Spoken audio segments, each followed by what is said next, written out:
Dans la deuxième partie de la correction du contrôle à distance numéro 1, l'exercice numéro 5, on a vu bien sûr la vidéo. Et bien sûr, on va essayer de pointer quelques éléments ici. Exemple, la manivelle. Voilà la manivelle qui a un rayon égal à 14 cm et non pas 14 mm parce qu'on a commis une erreur auparavant. La distance ici, c'est 14 cm. Donc, il faut rectifier les données. Donc, le rayon de la manivelle, voilà la manivelle, il fait la rotation, donc il tourne, il a un rayon R5 égale 14 cm. Et voilà la bielle. Et voilà le piston numéro 7 qui fait une course, va et vient. Hein? Cette course, on l'a nommée C7. Et bien sûr, on va essayer d'avoir cette course, comment on va essayer de la trouver. Et voilà le boîtier bleu, là où il y a les engrenages. L'engrenage CD et l'engrenage EF. Parce qu'un engrenage, il est composé de deux pignons. Alors le pignon C et D, il forme l'engrenage CD, et EF, il forme l'engrenage EF. Et voilà le système poulie et courroie. Voilà la poulie A, la poulie P et la courroie. Et voilà le moteur M, qui est l'origine du mouvement dans ce système.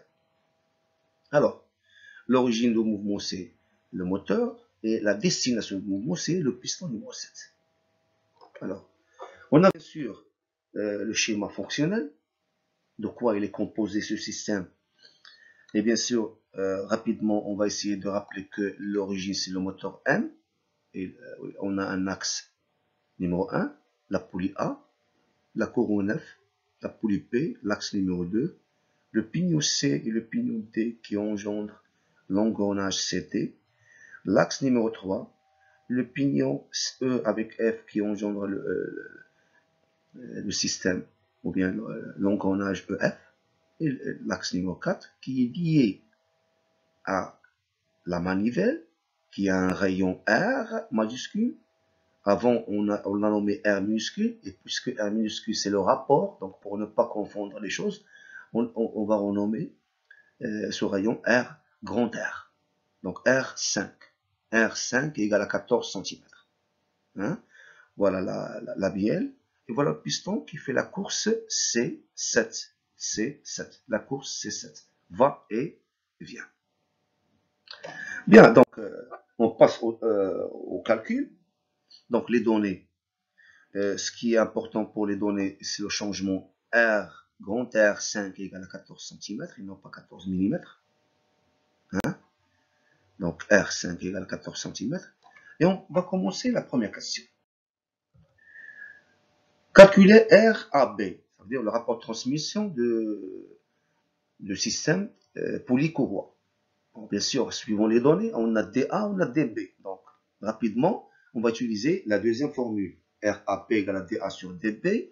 On remplace avec 50 sur 300 et on aura un rapport égal à 1 sur 6. Et puisque ce rapport il est entre 0 et 1, donc supérieur strictement à 0, inférieur strictement à 1, et donc le système est appelé bien sûr, poulie-courroie, c'est un système réducteur. Il réduit la vitesse, donc il minimise le nombre de tours. Et pour s'assurer, on va calculer NP, mais on n'a pas NA. Hein?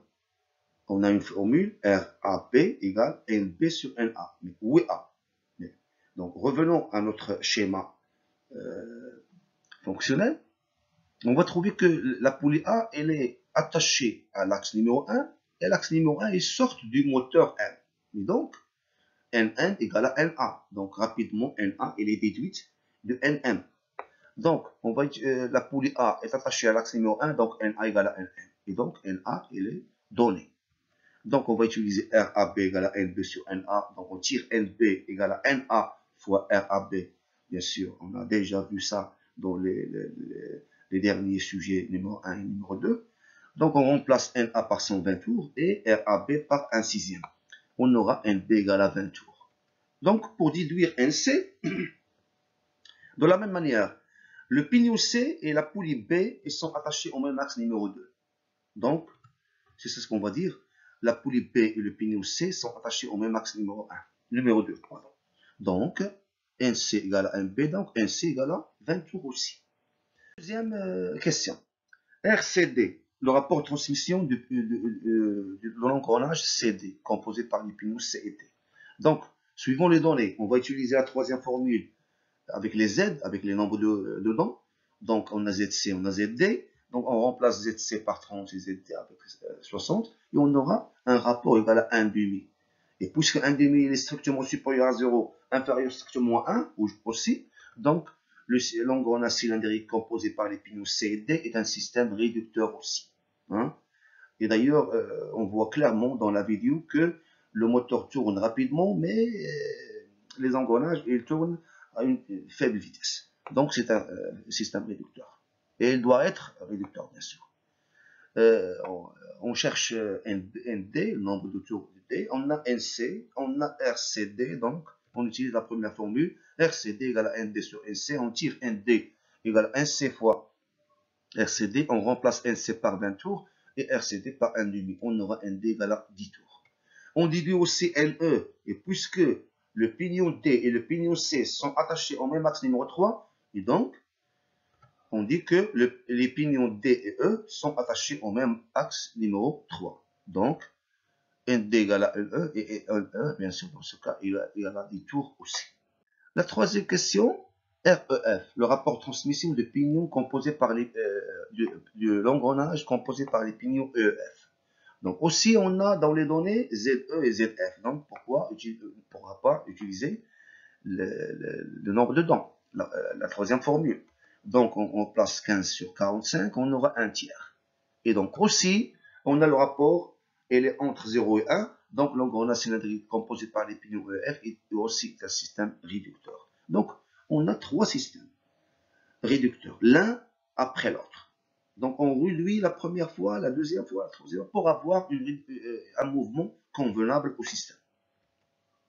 On cherche NF de la même manière, on utilise la première formule, REF égale à NF sur NE, NF égale à NE fois REF, on remplace NE par 10 tours, REF par 1 tiers, et on aura NF égale à 10 sur 3 tours. Bien sûr, 10 sur 3 tours, c'est 3 tours et 1 tiers. C'est comme on a fait dans le sujet numéro 2, c'est de la même manière. Hein? Je préfère écrire 10 sur 3 tours au lieu d'écrire 3,33. Parce que 3,33, c'est un nombre qui est injuste. 10 sur 3, c'est juste. Ou bien 3 tours et 1 tiers de tour. Voilà.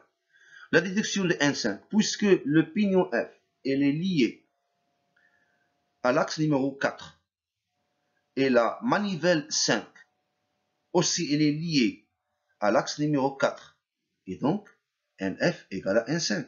Donc on dit que le pignon F et la manivelle 5 sont attachés au même axe numéro 4. Donc N5 égale à NF, ça signifie que N5 aussi égale à 10 sur 3 tours. Mais il faut écrire N5. Il faut comprendre que N5 égale à 3 tours et 1 tiers de tour. 3 tours et le 1 tiers de tour, plus 1 tiers de tour. Ça fait 10 sur 3 tours. Donc on part à la question numéro 4. Hein, nombre de courses parcourues par le piston numéro 7. Ça veut dire combien de va-et-vient de courses. La course c'est va ou bien vient. C'est une course hein, qu'on a appelée C7. Donc pour comprendre ça rapidement, le piston 7 parcourt une course C7 lorsque la manivelle 5 tourne un demi-tour. Veut dire, le piston fait un va ou bien un vient hein, lorsque la manivelle tourne un demi-tour. Ça veut dire lorsque la manivelle 5 tourne un tour, le piston parcourt un va-et-vient. Donc il parcourt deux courses. Donc si la manivelle fait un tour, le piston fait 2 courses. Donc, si la manivelle tourne un demi-tour, il va faire une course. Et donc, ici, dans le calcul de la course,